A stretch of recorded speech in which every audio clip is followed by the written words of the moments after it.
Argentina with a 30 or 31 million ton crop. How does the market feel? Market feels nervous. Market says, by gosh, the U.S. better have a good production. By gosh, the U.S. better not have bad weather. Argentinian exports dropping obviously because of the reduction in the crop. Brazil produced, had a very good, again, Brazil was not in that drought belt, didn't suffer the same losses, but Brazil likes to feed most of its products, corn and soybeans, though they do export. They like to feed it to animals and export the meat. Brazil soybean exports about 24 million tons. China, that big buying, sucking sound that we have in the world for soybeans. Demand about 53 million tons according to USDA for this year. Imports, probably something around 38 million tons of soybeans this year. So that's the world's biggest soybean buyer. As long as China keeps buying every week, that will keep the market healthy depending on your point of view, but it will keep the market up. If China should back off and not buy so much, obviously the market would sigh a sigh of relief. But right now it looks like China still wants to buy soybeans. So, world soybean production versus use.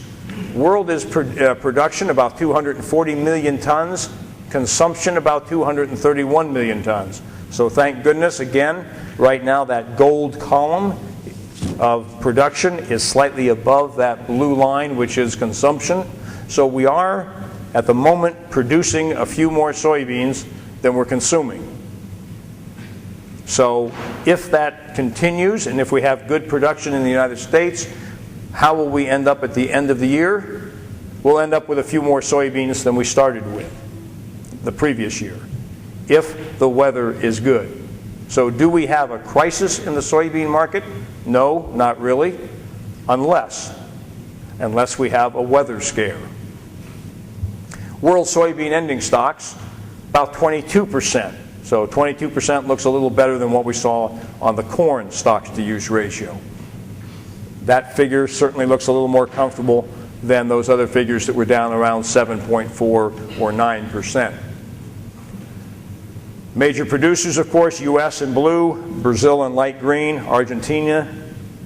But again, you saw the percentages as to U.S. being about 43% of world trade in soybeans. So U.S. production still very, very important to world soybean trade. Ending stocks to use. What does this chart show you? Because it has two different lines. Well, it says that the world soybean carryout is 22%. U.S. is carrying about 7.5% of that. Where will soybean production increases probably come? Probably from Brazil and the Cerrado, the light green. Most of the production is down in here at the moment. But pretty big area for expansion, providing the price incentive is there. So will we go down in price? We probably can't afford to go down in price too darn much, or we take that price incentive for expansion away. And I don't think the world can afford that. Wheat, and here again, a couple slides. Why do we talk about wheat?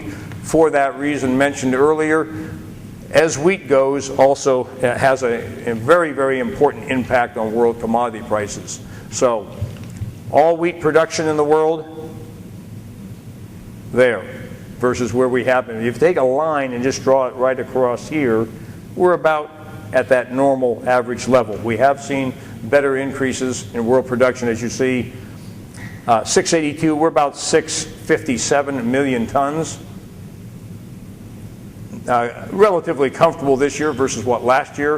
If you look at the gold column versus that black line, production is still slightly over consumption. So at the end of the year, should we have a little more wheat than we came into the year with? Yes, it should be increasing slightly. That's a good thing. That's a good sign if you're a world buyer. Ending stocks on wheat, something close to just under 29, 30%. better than corn, better than soybeans, so that's comfortable. Here's the biggest change we've seen happen in coarse grains. Corn, anything that you're feeding to animals. Coarse grain, as far as corn, sorghum, barley, up, boom. So why did we have this type of a movement? Well, we had the Black Sea come back into the market with a good wheat export program because of better export, and we certainly see now countries like Korea and elsewhere more feed wheat being used at the expense of less corn being used. So this is again where you have that interchangeability, you have that interdependency between the two markets of wheat, corn, feed grains. This slide I throw in because it comes back to what Andy was talking about, and some people at breakfast this morning were talking about how does the investment community look at commodities. We saw the investment community come in last year, the hedge funds, the index funds, and they became very, very significant in the commodity markets. Well, they're saying how far commodity prices have gone from their historical average. Anything on this side of the chart is deemed to be expensive. Silver, uranium, copper, cocoa, gold, deemed to be historically expensive. Anything back on this side of the chart is deemed to be relatively cheap due relative to its historical price level adjusted for inflation. And you'll see on the cheap side of things, soybeans, corn, wheat. So this is how the investment community looks at the commodities that you use.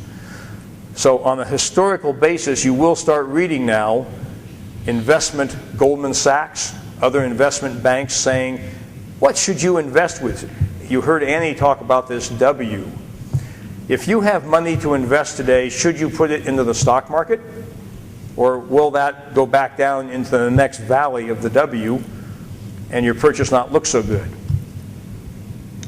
Or should you put it into real estate? Now that looks pretty risky still, pretty shaky right now. Or should you put your investment dollars into one of the items on the left of this page that look relatively cheap to their historical value? So you are getting more and more talk in the investment community again about your money is better placed and is safer buying soybeans, corn, wheat, coffee, sugar, other such commodities for the long haul. So interesting to note. World financial crisis, of course, has an impact